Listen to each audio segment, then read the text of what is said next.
இன்றைக்கி நம்ம வீட்டில் அரைக்கீரை பொரியல் தாங்க பார்க்க போகிறோம். வாங்க எப்படி செய்யுதுன்னு பார்க்கலாம். கடாயில் தேவையான அளவுக்கு எண்ணெய் ஊற்றிக்கலாம். எண்ணெய் ஊற்றிட்டு வெங்காயம் கொஞ்சம் பச்சை மிளகா போட்டிருக்கேன். தேவையான அளவுக்கு போட்டுக்கலாங்க. கொஞ்சம் நிறைய போட்டால் நல்லாயிருக்கும். கீரைக்கெல்லாம் கொஞ்சம் வெங்காயம் நிறைய சேர்த்துருக்கேன். பச்சை மிளகா ஒரு 2-3 தான் போட்டிருக்கேன், காரத்துக்கு ஏற்ற மாதிரி. நல்லா வதக்கிக்கலாங்க. கொஞ்சம் உப்பு போட்டு வதக்கிக்கலாம். உப்பு போட்டு வதக்கி பொன்னிறமாக வதங்கினோன்னா நம்ம கீரையை நல்லா அலசி சின்ன சின்னதாக நான் கட் பண்ணி வச்சுருக்குறேங்க. அரைக்கீரை எடுத்துருக்குறேன். அரைக்கீரை எந்த கீரை இருந்தாலும் இந்த மாதிரி சின்ன சின்னதாக கழுவி கட் பண்ணி வச்சுக்கலாம். கட் பண்ணி வச்சுட்டு தண்ணியே ஊற்றாமல் நல்லா சுருண்டு வர வரைக்கும் வதக்கிக்கலாங்க. எண்ணெயிலேயே பாருங்கள், நல்லா சுருண்டு வரட்டும். நான் எண்ணெயிலேயே தாங்க பரட்டிட்டு விட்டுறேன். இந்த மாதிரி நல்லா வதக்கி விட்டுடலாம்.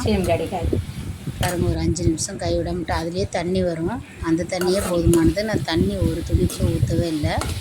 பாருங்கள், நல்லா வெந்து வந்துருச்சு. 2 நிமிஷம் மூடி வச்சு எடுத்தேன்னா மூடக்கூடாது கீரையை. பாருங்கள், நல்லா வதங்கி வந்துருச்சு. இந்த நேரத்தில் நம்ம தேங்காய் துருவி வச்சுக்கலாம். இந்த தேங்காய் துருவியில் நம்ம போட்டுக்கலாம். இந்த மேலே தேங்காய் துருவில் போட்டு நம்ம சீக்கிரமாக கொஞ்சம் 2 நிமிஷம் கைவிடாமல் கிளறிட்டு நம்ம இறக்கிடலாம். அவ்வளோதாங்க. ரொம்ப குயிக்காக செஞ்சிடலாங்க கீரை பொரியல்.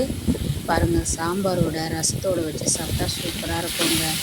நீங்கள் ஒரு நாள் இது மாதிரி செஞ்சு பாருங்கள். உடனடியாக செஞ்சிடலாம். சாதத்தோடையும் பசி சாப்பிட ரொம்ப நல்லதுங்க. இது மாதிரி ஒரு முறை செஞ்சு பாருங்கள். சப்ஸ்கிரைப் பண்ணுங்கள்.